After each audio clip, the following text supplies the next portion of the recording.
අද මං ඔයාලට අරගෙන ආවේ අපි කවුරුත් කන්න ආස කරන රසම රස කැරමල් පුඩින් රෙසිපි එක.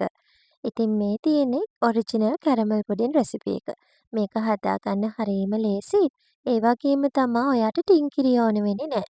ෆ්‍රෙෂ් මිල්ක් තියෙනව නම් අඩු වියදමින් ඔයාට රසයට හදලා කන්න පුළුවන්. ඉතින් කෑලි කැඩෙන්නේ නැහැ. ලස්සනට කෑලි කපලා ගන්න පුළුවන් කැරමල් පුඩින් එකක් තමයි මේක. එහෙනම් බලමු කොහොමද හදන්නේ අපිට මොනවද ඕන කරන්නේ කියලා. අපි මුලින්ම සීනි ටික කැරමල් කරගනිමු.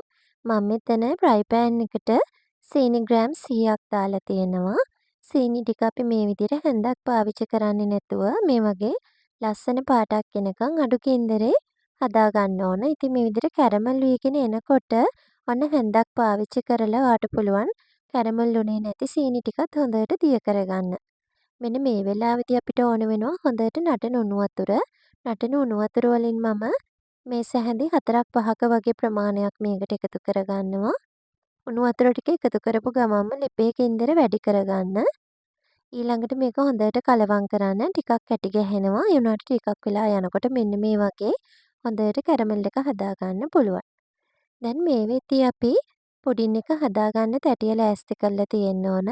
ඉතින් ඇලුමිනියම් භාජනයක් හරි නැත්නම් ඔයාට ස්ටීම් කරන්න පුළුවන් භාජනයක් අරගන්න. ෆොයිල් කප් එකක් වුණත් කමක් නැහැ. ඊළඟට අපි මේකට බටර් ගාලා තියෙන්න ඕන. දැන් බටර් ගෑවට පස්සේ කැරමල් එක දැම්මම මෙන්න මේ විදිහට එක පැත්තකට යන්න බලනවා. කැරමල් එකෙන් ටිකක් මේ වගේ දාලා අනිත් ටිකටත් දාලා මේ විදිහට ලස්සනට හදාගන්න. දැන් ඒක පැත්තකින් තියලා අපි කිරි එක උණු කරගනිමු. මම මෙතන අරගෙන තියෙන්නේ ෆ්‍රෙෂ් මිල්ක් මිලිලීටර් 500ක්. ෆ්‍රෙෂ් මිල්ක් ටික අපි උණු කරගන්න ඕන. මෙතෙන්දී අපි සීනි කැමති විදිහට දාගන්න පුළුවන්. මම මෙතන සීනි ග්‍රෑම් 100ක් එකතු කරා. ඉතින් ඔයාගේ කැමැත්ත අනුව පැන් රහ අඩු වැඩි කරගන්න පුළුවන්. ඊට පස්සේ දැන් සීනි ටික ෆ්‍රෙෂ් මිල්ක් එකේ හොඳට දිය කරගන්න. ෆ්‍රෙෂ් මිල්ක් එකේ කූල් ගියාට පස්සේ උණු කරන්න අරගන්න. මේ විදිහට සීනි ටික හොඳට දිය කරගන්න ඕන. ෆ්‍රෙෂ් මිල්ක් එක බුබුලු දාගෙන ඉදී හොඳට උණු වුණාම අපි ලිප් ඔෆ් කරගන්න ඕන. උතුරන්නකන් ඉන්න එපා. ඉතින් මේ විදියට හදාගත්තම ඔයාට හරිම ලේසියෙන් ලාපෙට කැරමල් පුඩින් ගෙදරදිම හදන් ගන්න පුළුවන්. ඔයාලා දන්නවනේ මේ දවස්වල වයිරල් වෙන කැරමල් පුඩින් කොච්චර මිලයිද කියලා. කිරි ටික හොඳට උණු වුණාට පස්සේ නිවෙන්න පැත්තකින් තියලා තියන්න.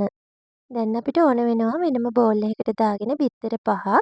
බිත්තර 5ට මම වැනිලා තේ හැඳි එකක් එකතු කරගත්තා. දැන් මේක හොඳට විස්ක් කරගන්න ඕන. ඔයාට බීටර් එකක් තියෙනවා නම් ඒකෙන් බීට් කරගන්නත් පුළුවන්. විනාඩි 2ක් 3ක් විතර මේ විදිහට හොඳට විස්ක් කරගන්න. දැන් මෙන්න මේ වගේ හොඳට පෙනෙන්න විස්ක් කරගත්තට පස්සේ අර අපි කලින් හදාගනිපු කිරි මිශ්‍රණය මේ වෙද්දී නිවිලා තියෙන්නේ. මම දැන් ඒක මේකට එකතු කරනවා.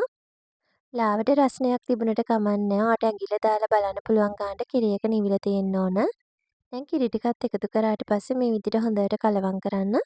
මේ වෙලාවේදී ඔයා ස්ටීමර් කරගන්න හට්ටියට එහෙම නැත්නම් රයිස් කුකර් එකට වතුර එකක් උණු වෙන්න තියලා තියන්න. ඊළඟට දැන් කලින් අපි ලෑස්ති කරගනිපු භාජනයට මේ පුඩින් මිශ්‍රණය එකතු කරගනිමු. දැන් ඊළඟට ඔයා ස්ටීමර් එකේ මේක තියලා විනාඩි 45ක් ස්ටීම් කරගන්න ඕනේ. ඉතින් තියෙනව නම් ෆොයිල් පේපර් එකක් කවර් කරගන්න පුළුවන්. ඉතින් එහෙමනම් වැඩිය හොඳයි. මං ගාව තිබුණ නැති නිසා මං කවර් කරගත්තේ නැහැ.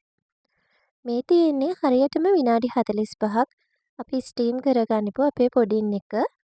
ඒ වගේම මං ස්ටීම් කරලා ඉවරනාම නිවෙන්න පැත්තකින් තියලා ඒක පැය 3ක් වගේ ෆ්‍රිජ් එකේ පහළ කොටසේ තියලා තමයි මේ අරගෙන ඇවිල්ලා තියෙන්නේ.